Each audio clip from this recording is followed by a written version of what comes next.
దేవునికి స్తోత్రాలు. మీ అందరికీ ప్రభు పేరిట వందనాలు తెలియపరుస్తున్నాను. మరొక రోజు దేవుడు నాకు ఇచ్చినటువంటి సమయాన్ని బట్టి ప్రభు పేరిట వందనాలు తెలియపరుస్తున్నాను. పరిశుద్ధ లేఖన భాగంలోకి వెళ్ళే ముందు మీరందరూ కూడా ఈ ఛానల్ వీక్షిస్తూ దైవ దీవెనలు ఆశీర్వాదాలు పొందుకుంటున్నారని ప్రభు పేరిట ఆశించడమైనది. సహోదరి సహోదరుడా, పరిశుద్ధ లేఖన భాగంలో నుండి మరొక మాట ధ్యానం చేసుకుందాం. ఎస్తేరు గ్రంథము 1వ అధ్యాయము 3వ వచనాన్ని చదివి సహాయం చేయాలని ప్రభు పేరిట మనవి చేస్తూ ఉన్నాం. తన ఏలుబడి యందు 3వ సంవత్సరమున తన అధిపతులందరికీ సేవకులకును విందు చేయించెను. పార్షికపు దేశము యొక్కయు మాది దేశము యొక్కయు పరాక్రమశాలులను గనులను సంస్థానాధిపతులను అతని సన్నిధి ఉండగా అతడు తన మహిమగల రాజ్యము యొక్క ఐశ్వర్య ప్రభావమును తన మహాతిశయ కలములను అనేక దినములు అనగా 180 దినములు కనపరిచెను. చాలు. ప్రియ సహోదరి సహోదరుడా, జ్ఞాపకం చేసుకుందాం. చదవబడినటువంటి లేఖన భాగం ఎస్తేరు గ్రంథం 1వ అధ్యాయం 3 నుంచి 4 వచనాలు చదువుకున్నాం. కొన్ని దినాలు బట్టి ఎస్తేరు గ్రంథం మీద మనం ధ్యానం చేస్తూ ఉన్నాం. గతించినటువంటి దినాల్లో మీరు విని ఉన్నారు. షూషాను కోటలో అనుభవాలు పార్ట్ 1, అక్కడ జరిగినటువంటి సిచ్యువేషన్. షూషాను కోటలో ఉన్నటువంటి రాజు రాజ్య పరిపాలన చేస్తూ ద్రాక్షారసము చేత పార్టీ ఇచ్చారని.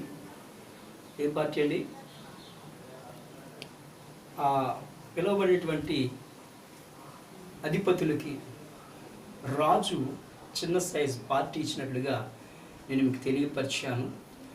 అనగా ఇప్పుడు జ్ఞాపకం చేసుకుంటే ఈ షూషాను కోటలో మొదటి అనుభవం ద్రాక్షారసం అని, మత్తులయ్యారని తెలియపరిచాను. రెండవదిగా ఇక్కడ జ్ఞాపకం చేసుకుంటే షూషాను కోటలో 2వ అనుభవం ఏమనగా పరిశుద్ధ లేఖనం సెలవిస్తుంది, ఆ షూషాను కోటలో రాజు ఇచ్చినటువంటి రాజవిందు. దేవునికి స్తోత్రం చెప్పు, హల్లెలూయా. ఈ రాజు ఇచ్చే విందు జ్ఞాపకం చేసుకున్నాం. ఈ సమయాన్న బైబిల్ గ్రంథంలో 103 సార్లు విందు గురించి ప్రస్తావించబడుతూ ఉంది.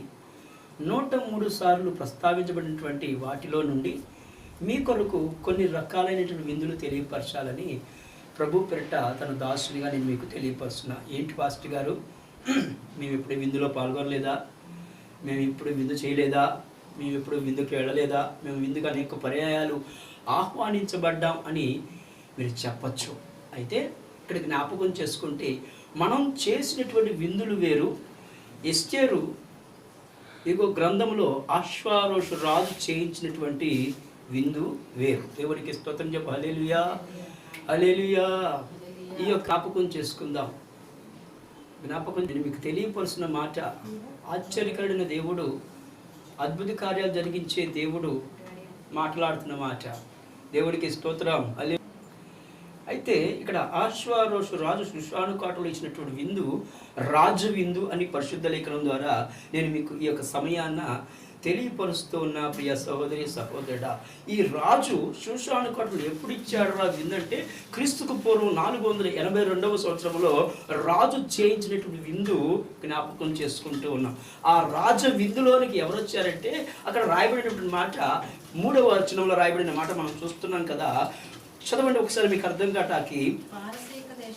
పార్షికపు దేశం యొక్కయు మాధ్య దేశం యొక్కయు పరాక్రమశాలును గనులను సంస్థాన అధిపతులను ఎక్కడున్నారు? రాజు అయినటువంటి అహశ్వారోషు కోటలో ఆయన ఎదుట ఉన్నారు. అంటే ఇక్కడ వచ్చినటువంటి వారు ఎవరంటే ప్రత్యేకించబడిన అందరూ రాలా. ఈ రాజవిందుకి రాజ మర్యాద చేయటానికి ప్రత్యేకంగా పిలువబడిన వారు వీరు.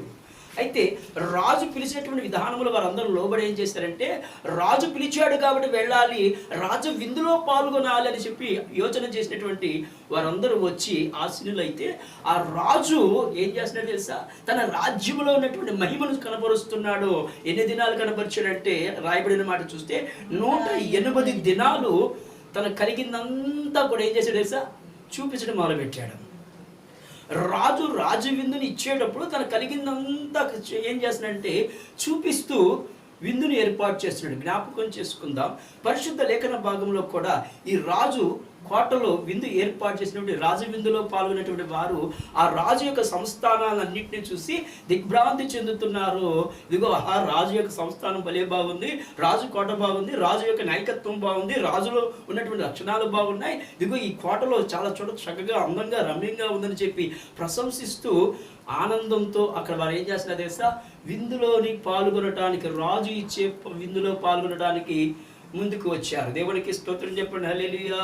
పరిశుద్ధ లేఖన భాగంలో మీకు తెలుసు, కానీ వాక్య సందర్భాన్ని బట్టి నేను మీకు తెలియపరుస్తున్నాను. ఇలా అనేక మంది రాజులైన వారు ఆయా సందర్భాలను బట్టి ఏం చేశారు తెలుసా, విందులు ఇచ్చారండి. ఇచ్చారా?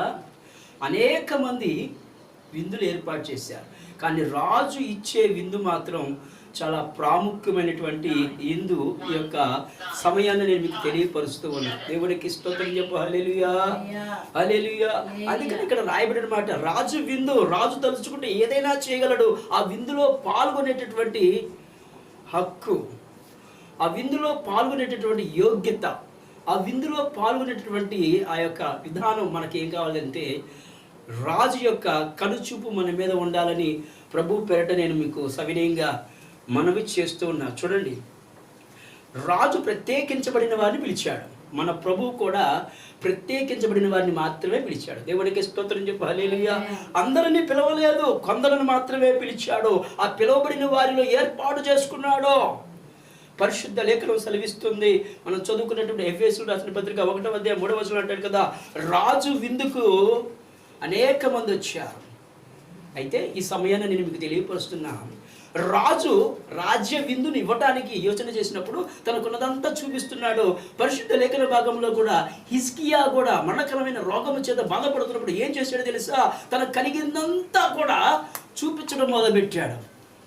తను ఏమైతే కలిగి ఉన్నాడో, తను ఏమైతే చేస్తున్నాడో వాటిని చూపించడానికి ఆలస్యం చేయకుండా మొత్తం చూపించడం మొదలుపెట్టాడు. అంటే రాజుకునే లక్షణం ఏంటంటే, తన కలిగిన ఎత్తులకి చూపిస్తూ ఉంటాడు. దేవుడికి స్తోత్రం చెప్పు. హల్లెలూయా, హల్లెలూయా. రాజే కాదండి, ఈ యొక్క రాజ్యంలో స్త్రీ అయినటువంటి వస్తీ కూడా ఏం చేసిందంటే, ఇదిగో రాజు ఏమో అధిపతులకు ఇస్తే, ఈ యొక్క స్త్రీ కూడా ఏం చేసింది తెలుసా, స్త్రీలకు ఇచ్చింది. దేవుడికి స్తోత్రం చెప్పు. హల్లెలూయా, హల్లెలూయా. పరిశుద్ధ లేఖన భాగంలో నేను మీకు తెలియపరుస్తున్నాను. రెండవదిగా, రాణి అయినటువంటి వస్తీ ఎవరికి విందు చేసిందంటే, స్త్రీలకు విందు చేసింది. ఇక్కడ మీకు అర్థం కావాలి, రాజు ఏమో అధిపతులకు మాత్రమే, అనగా పురుషులకు మాత్రమే విందు చేస్తే, కానీ వస్తీ మాత్రం తన ప్రాంతంలో ఉన్నటువంటి స్త్రీలందరికీ, అనగా చెలికత్తులందరికీ, దాసులందరికీ ఏం చేసింది తెలుసా, విందు చేయించినట్లుగా చూస్తూ ఉన్నాం. పరిశుద్ధ లేఖన భాగంలో 1వ అధ్యాయం 9వ వచనంలో రాయబడిన మాట, రాణి అయిన వస్తీ కూడా రాజైన అహష్వేరోషు కోటలో ఎవరికి చేయించిందంటే, స్త్రీల కొరకు. అంటే అక్కడ జ్ఞాపకం చేసుకుందాం, పైన రాయబడినటువంటి మాటల్లో చూస్తే స్త్రీలకు విందు జరగలేదు, స్త్రీలకి విందు జరగలేదు. స్త్రీలు విందు వేరు, పురుషుల విందు వేరు, రాజుల విందులు వేరు, ధనవంతుల విందులు వేరు, లేదా మధ్యస్థంగా ఉన్నటువంటి వారి యొక్క విందులు వేరు. ఇక్కడ జ్ఞాపకం చేసుకుంటే ఈ విందుల్లో రాణి అయినటువంటి వస్తీ కూడా ఏం చేస్తుందంటే, పురుషులు ఎలాగో విందు చేసుకుంటున్నారు, అధిపతులు ఎలాగో విందు చేసుకుంటున్నారు, కాబట్టి మనము కూడా విందు చేసుకుందామని చెప్పి ఏం చేసింది తెలుసా, స్త్రీలందరినీ పోగేసింది. ఆ స్త్రీలకు ఏం చేసిందంటే విందు చేస్తుంది. దేవుడికి స్తోత్రం చెప్పు. హల్లెలూయా.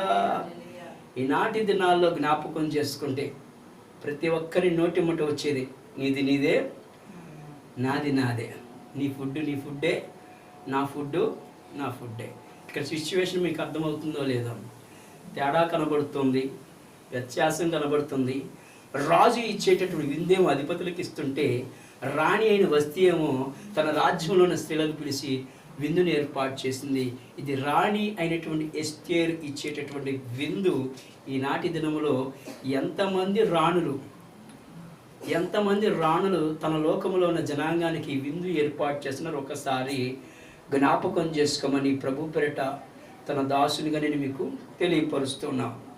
మూడవదిగా చూస్తే పరిశుద్ధ లేఖన భాగంలోనే సమయం చాలదు కాబట్టి పైన మీకు అర్థం కాటాకి మూడవదిగా ఎస్తేరు గ్రంథంలోనే ఎస్తేరు కోటలోనికి వెళ్ళిన తర్వాత సింహాసనంలో కూర్చున్న తర్వాత ఏం చేయడం మొదలుపెట్టింది తెలుసా? విందుకి ఏర్పాటు చేయడం మొదలుపెట్టింది. ఎవరిని విందుకు ఆహ్వానించింది అని పరిశుద్ధ లేఖనంలో చూస్తే ఎస్తేరు రాణిగా ఉన్నప్పుడు ఏం చేసిందంటే విందు ఏర్పాటు చేసింది. అక్కడ వస్తీ విందు ఏర్పాటు చేసింది. అహష్వేరోషు రాజ్యంలో తన రాజ్యానికి సంబంధించినటువంటి ధనంగా ఇగో రాజవిందుని ఏర్పాటు చేస్తే ఎస్తేరు మాత్రం తన ప్రజల్ని మైండ్లో పెట్టుకొని యూదా జనాంగాన్ని మైండ్లో పెట్టుకొని తను కూడా ఏం చేసిందంటే అందరినీ విందుకు పిలవకుండా అందరినీ విందుకు పిలవకుండా ప్రత్యేకంగా అహష్వేరోషు రాజును హామానును మాత్రమే విందుకు పిలిచింది. దేవుడికి స్తోత్రం చెప్పి హల్లెలూయా. ఎవరిని పిలిచింది? రాజుని ప్లస్ హామానుని ఇద్దరిని మాత్రమే విందుకు పిలిచింది. అర్థం కాల ఏంటి ఇద్దరినే పిలిచింది అని యోచన చేసుకున్నా. సరే ఏదేమైనప్పటికీ రాజా నువ్వు వచ్చేటప్పుడు నీతో పాటు ఎవరిని తీసుకురావాలి తెలుసా? హామానును కూడా వెంట పెట్టుకొని రాయ్యా అని తెలియపరిచాడు. ఇప్పుడు జ్ఞాపకం చేసుకుంటే ఈనాటి దినాల్లో నువ్వు ఇచ్చే విందు నీ కొరక లేదా నీ ఫ్యామిలీ కొరక లేదా నీ ప్రాంత ప్రజల కొరక అంటే ఎస్తేరు తన ప్రాంత ప్రజల కొరకు ఏం చేస్తుందంటే రాజు పక్కన ఉన్నటువంటి గవర్నర్కి ఆ పిఎంకి అనగా ప్రైమ్ మినిస్టర్కి ఏం చేస్తుంది తెలుసా? విందు ఏర్పాటు చేసిందండి. ఇప్పుడు మనం ప్రైమ్ మినిస్టర్ని అయ్యా నువ్వు మా ఇంటికి భోజనానికి రావాలంటే వస్తాడా? రాజా నువ్వు మా ఇంటికి భోజనానికి రావాలంటే వస్తాడా? రాడు. ఇక్కడ జ్ఞాపకం చేసుకుంటే ఎస్తేరు పిలిచింది. తన రాజ్యంలో జనాంగమైన వారు బాధపడుతున్నారు, ఎలాగైనా సరే విందు ఏర్పాటు చేసి ఆ విందులో బాధను తెలియపరచాలని యోచన చేసింది. కాబట్టి జ్ఞాపకం చేసుకుంటే తన ప్రజల కొరకు ఎస్తేరు విందు ఏర్పాటు చేసింది. దేవుడికి స్తోత్రం చెప్పి హల్లెలూయా. రాజేమో తన రాజ్యంలో మహిమను కనపరచడానికి రాజ్య విందునిచ్చాడు. వస్తీ ఏమో ఇదిగో రాజు యొక్క అధిపతులకు విందు జరుగుతుంది కాబట్టి స్త్రీలకు విందు జరగకపోతే బాగోదని యోచన చేసి స్త్రీలకు విందు ఏర్పాటు చేసింది వస్తీ. కానీ ఎస్తేరు మాత్రం తన ప్రాంత ప్రజలు బాగుండాలి, ఆశీర్వదించబడాలి, దీవించబడాలి యోచన చేసి తన బాధను లోపల పెట్టుకొని రాజుని హామానుని ఇద్దరిని కూడా ఆహ్వానించి విందు ఏర్పాటు చేసి, అంటే ఈ లోకాన్ని కాపాడటానికి, తన దేశాన్ని కాపాడటానికి, తన ప్రాంతాన్ని కాపాడటానికి ఎస్తేరు రాణి విందుని ఏర్పాటు చేసినట్టు చూస్తూ ఉన్నాం. దేవునికి స్తోత్రం చెప్తామా? హల్లెలూయా. ఇకపోతే మనం జ్ఞాపకం చేసుకోవాలి, ఐదవదిగా పరిశుద్ధ లేఖన భాగంలో లేదా నాలుగవదిగా ఇదే విందు అని అంటే పరిశుద్ధ లేఖనంలో రాయబడిన మాట ప్రేమ విందు. ఏ విందండి? ప్రేమ. ఒకటేమో రాజు విందు తెలియపరిచాను, రెండేమో రాణి అయినటువంటి వస్తీ విందు తెలియపరిచాను, మూడేమో ఎస్తేరు అయినటువంటి చేసినటువంటి విందును తెలియపరిచాను, నాలుగోదిగా చూస్తే ప్రేమ విందండి. ఎప్పుడైతే తన ప్రాంత ప్రజల రక్షణ కోసం ఏర్పాటు చేసినటువంటి విందులో రాజు అయినటువంటి అహష్వేరోషు పాల్గొన్నాడో, అహష్వేరోషు పాల్గొన్న తరువాత ఆ ప్రాంతానికి ఏం రావాలని కోరుకుందంటే రక్షణ రావాలి, అంటే రక్షించబడాలి. రక్షించబడితే ఆ ప్రాంతం జనాంగమైన వారు అందరూ కూడా ఏ దేంట్లో పాల్గొంటారంటే ప్రేమ విందులో పాల్గొంటారు. అరే మనం రక్షించబడ్డారా, మనం కాపాడబడ్డారా, మనం విడుదల చేయబడ్డామరా, మనం ఇదిగో తప్పించబడ్డాం అని యోచన చేసి సంతోషముతో ఏ విందులో పాల్గొంటారు తెలుసా? ప్రేమ విందులో పాల్గొంటారు. ప్రేమ విందులో పాల్గొనే వారికి ఏం కావాలంటే రక్షణ కావాలి. దేవుడికి స్తోత్రం చెప్పు హల్లెలూయా. రక్షణ లేకపోతే ఏమాత్రము కూడా ప్రేమ విందులో పాల్గొనలేమండి. ప్రేమ విందులో పాల్గొనలేదు. చూడండి పరిశుద్ధ లేఖన భాగంలో రెండవ పేతురుపత్రిక 2వ అధ్యాయం 13వ వచనం రాయబడిన మాట. 2వ పేతురుపత్రిక 2వ అధ్యాయం 13వ వచనం. ప్రేమ విందు గురించి మాట్లాడుతున్న మాట. నాటి సుఖానుభవం సంతోషమని ఎంచుకొందురు. అలనాటి సుఖానుభవము సంతోషమని ఎంచుకొందురు. వారు కళంకమును నిందాస్పదములైన తన ప్రేమ విందులలో మీతో పాటు అన్నపానములు పుచ్చుకొనొచ్చు. తమ భోగముల యందు సుఖించుదురు.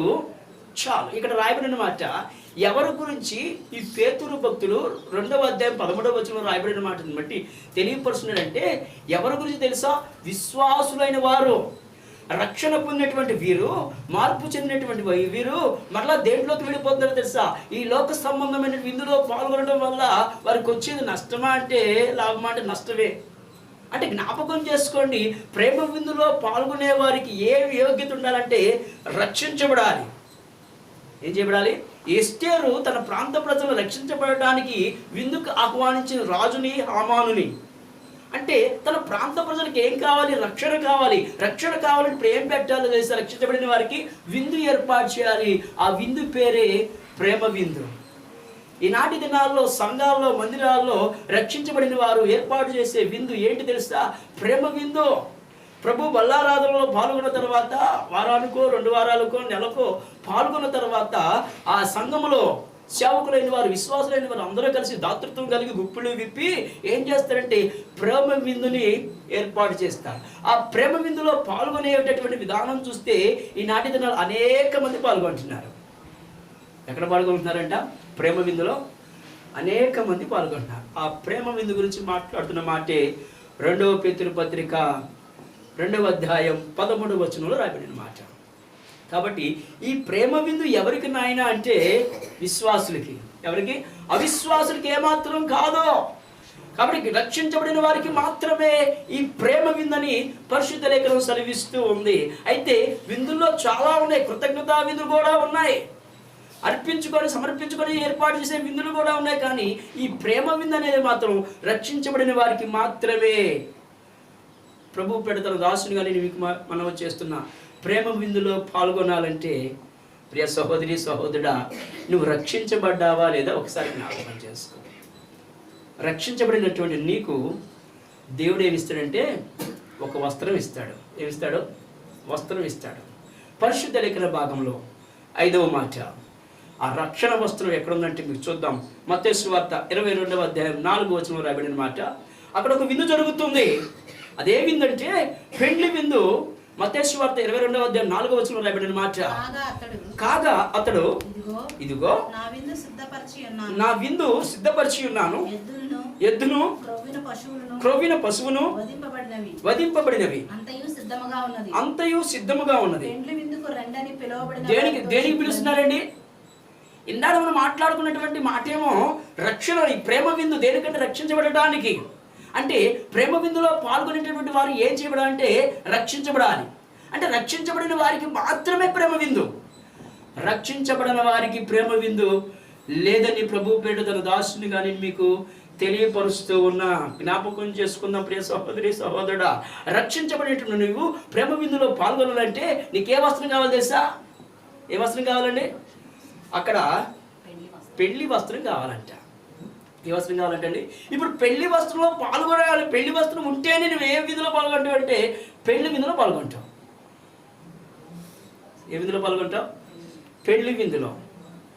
ఒకవేళ ఇదిగో రాజు విందులో పాల్గొని, రాణి అనేటటువంటి వస్తీ ఇందులో పాల్గొని, ఎస్తేరు చూపించినటువంటి ప్రేమ విందులో ఆ యొక్క విందులో పాల్గొని, అక్కడి నుంచి వచ్చేసి నేను కూడా ప్రేమ విందులో పాల్గొంటాను, పెళ్లి విందులో పాల్గొంటానంటే ఆ మూడింటిని ఎలాగోలా నువ్వు నెట్టుకుంటూ రావచ్చు. కానీ ఈ రెండింటిని మాత్రం నువ్వు ఏమాత్రం కూడా సాధించలేవు, నెట్టుకుంటా రాలేవు. ఎందుకో తెలుసా?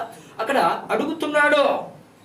అక్కడ దాకెందుకండి? పరిశుద్ధ లేఖన భాగంలో మనం చూస్తూ ఉన్నాం కదా, మత్తయి సువార్త 22:4 రాయబడిన మాటను బట్టి ఇక్కడ పెళ్లి విందుకు పిలువబడిన వారు ఏంటంటే పెళ్లి విందుకు పిలువబడిన వారు. ఇప్పుడు పెళ్లి విందుకు పిలుస్తున్నారు. పిలువబడిన వారు అనేకులని రాయబడింది, ఏర్పాటు చేయబడిన వారు కొందరని రాయబడింది. అయితే ఈ కొందరు కూడా ఏం కలిగి ఉండాలంటే పెళ్లి వస్త్రం ధరించుకోవాలి. పెళ్లి వస్త్రం అంటే రక్షణ వస్త్రం. దేవుడికి స్తోత్రం చేద్దామా? పెళ్లి వస్త్రం అంటే ఏంటి? రక్షణ వస్త్రం. అంటే వాక్యము చేత నీకు నీవే ఉదక స్నానం చేయబడాలి, వాక్యము చేత అలంకరించబడాలి, వాక్యము చేత కంఠభూషణములు ధరించుకోవాలి, వాక్యము చేత నీవు సిద్ధపాటు కలిగి పెళ్లి కుమారుడికి ఎదురు వెళ్ళేవాడిగా, పెళ్లి యొక్క కుమారుడి యొక్క విందులో పాల్గొనేవాడిగా నీవు ఉండాలని పరిశుద్ధ లేఖనం ద్వారా తన దాసునిగా నేను మీకు ఈ సమయమును తెలియపరుస్తున్నా. దేవునికి స్తోత్రం చెప్పు హల్లెలూయా. ఇక్కడ జ్ఞాపకం చేసుకుంటే 5వ మాట ఏమాట అండి? పెళ్లి విందు. ఏంటంటే పెళ్లి విందు అంటే పెళ్లి విందులో పాల్గొనాలంటే ఏం కావాలి తెలుసా? రక్షణ వస్త్రం కావాలి. రక్షణ వస్త్రం తీసుకున్నటువంటి నీవు, రక్షణ వస్త్రంలో పాలు పంపులు పొందిన నీవు ఏం కలిగి ఉంటావంటే ప్రేమ విందులో పాలి భాగస్త్రాలు అవుతావు. ప్రేమ విందులో పాలి భాగస్త్రాలు అవ్వాలంటే ఇదిగో నువ్వేం చేయాలి తెలుసా? ఆ యూదులైన వారు ఏ రకంగా అయితే బాధపడ్డారు, యూదులైన వారు ఏ రకంగా అయితే శ్రోధన అనిపించారు, యూదులైన వారు ఏ రకంగా అయితే బలహీనతలో ఉండి ఆ యొక్క సమస్యని ఎస్తేరుకి తెలియపరిచారో అటువలే నువ్వు కూడా ఏం చేయాలంటే దేవుని సముఖంలో ప్రభువా నా సమస్య ఇది, నా ఇబ్బంది ఇది, నా కష్టం ఇది, నా నష్టం ఇదని దేవుడికి ఎప్పుడైతే విన్నవించుకుంటావో విన్నవించుకున్న దాన్ని బట్టి దేవుడిని ఏం చేస్తాడంటే మంచి విందులో, ప్రేమ విందులో, పెళ్లి విందులో పాల్గొనేటట్టుగా చేస్తాడని ప్రభు పేడ తన దాసునిగా మనవి చేస్తూ ఉన్న దేవునికి స్తోత్రం చెప్పు హల్లెలూయా. కాబట్టి ప్రియ సహోదరి సహోదరుడా, జ్ఞాపకం చేసుకుంటే 5వదిగా పెళ్లి విందు. ఈ పెళ్లి విందు దేని గురించి మాట్లాడుతున్నా అంటే పరలోక సంబంధమైనటువంటి విందు. దేని గురించి అండి?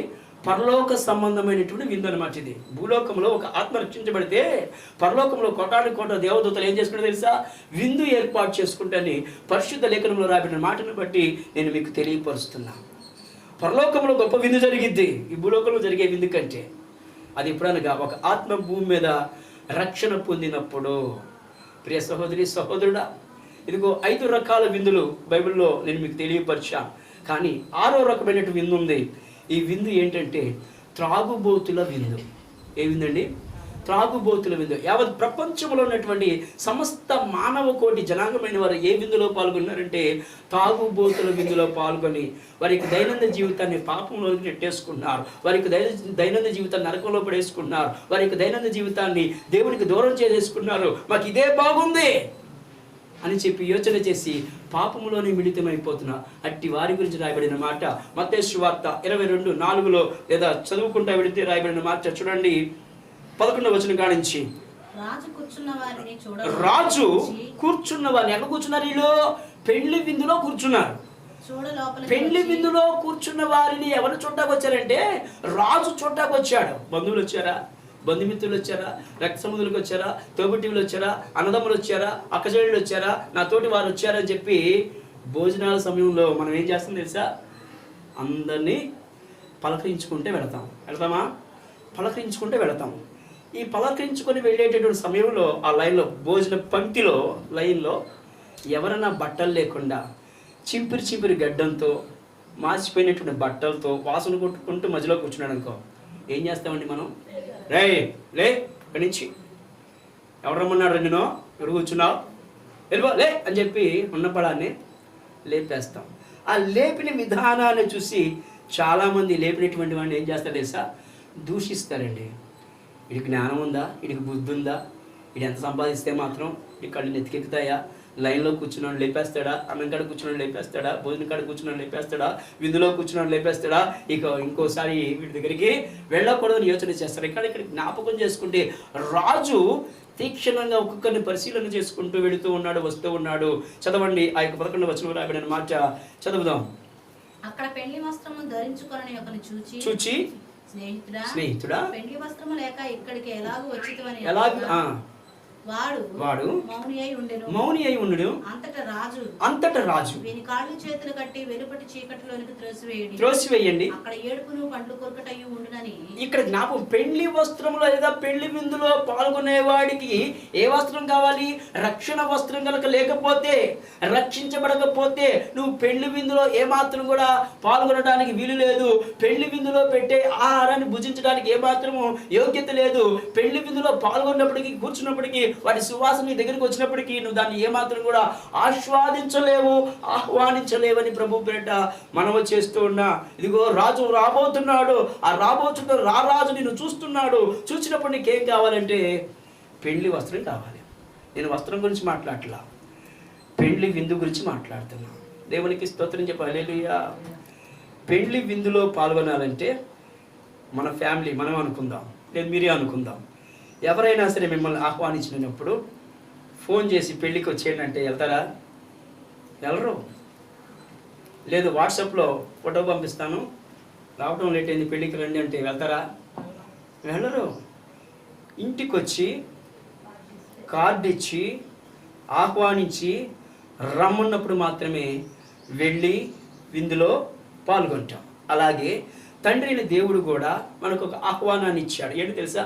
అంతటా అందరూ మారు మనసు పొందండి, పాప క్షమాపణ నిమిత్తం బాప్తిస్తాలు తీసుకోండి, రండి పెళ్లి విందులో పాల్గొనండి అని ప్రభు ముందుగానే తెలియపరిచి, ఇప్పుడు ఆహ్వానం వచ్చింది, కార్డు వచ్చింది, సిద్ధపాటు కలిగి రెడీ అయ్యి పెళ్లి వస్త్రం వేసుకొని ఎక్కడికి వెళ్ళాలంటే పెళ్లి విందులో కూర్చుంటే, అప్పుడు రాజు వచ్చి నిన్ను నన్ను చూసినప్పుడు బెటర్, పర్వాలేదు బాగానే వచ్చాడు అని చెప్పి భుజాన్ని తట్టి తనతో పాటు చేర్చుకోవడానికి సిద్ధంగా ఉంటాడు. దేవుడికి స్తోత్రం చెప్పు, హల్లెలూయా. అయితే అహష్వేరోషు రాజు మాత్రం ఏం చేస్తున్నాడంటే తన దగ్గర ఉన్నటువంటి అధిపతులందరినీ పిలిచి కూడా తనకున్నటువంటి రాజ్యాన్నంతటిని దాని యొక్క మహిమని అంతా చూపిస్తూ, ఇదిగో రాజు కాబట్టి అక్కడ ఏం చేస్తున్నాడు, విందు ఏర్పాటు చేశాడు. కానీ మన ప్రభు ఇచ్చే విందు యావత్ ప్రపంచ లోకాలకి గొప్ప విందు ఇవ్వబోతున్నాడు. ఇదిగో అహష్వేరోషు రాజు 127 సంవత్సరాల్లో ఉన్నటువంటి వారికి మాత్రమే ఇచ్చాడు, కానీ ఆయన 7 రోజులే ఇచ్చాడు. ఎన్ని రోజులు ఇచ్చాడండి? 7 రోజులే. కానీ మన ప్రభు ఇప్పటి వరకు రక్షణ అనేటటువంటి ప్రమ విందు ఇస్తూనే ఉన్నాడు. దేవునికి స్తోత్రం చెప్పు, హల్లెలూయా. ఆ యొక్క రక్షించబడిన వారికి ప్రభు బల్ల అనేటువంటి విందుని ఇస్తూనే ఉన్నాడు. ఆ విందులో పాల్గొనే వారికి ఏముంటుందంటే పరలోకములో ప్రేమ విందులో పాల్గొంటామని ప్రభు పేరిట తన దాసునిగా మనవి చేస్తూ ఉన్న ప్రియ సహోదరి సహోదరుడా, మొట్టమొదటి జ్ఞాపకం చేసుకుంటే అహష్వేరోషు రాజు రాజ్య విందుని ఇచ్చాడు. ఏ విందండి? రాజవిందు, అది లోక సంబంధమైంది. రెండవదిగా చూస్తే రాణి అయిన వస్తీ విందు ఇచ్చింది, అది లోక సంబంధమైంది. మూడవదిగా చూస్తే ఎస్తేరు కూడా విందు ఇచ్చింది, తన ప్రాంత ప్రజల కోసం రక్షించబడాలని, కాపాడబడాలని. నాలుగవదిగా చూస్తే ప్రేమ విందు, రక్షించబడిన వారు ప్రేమ విందులో పాల్గొనాలని.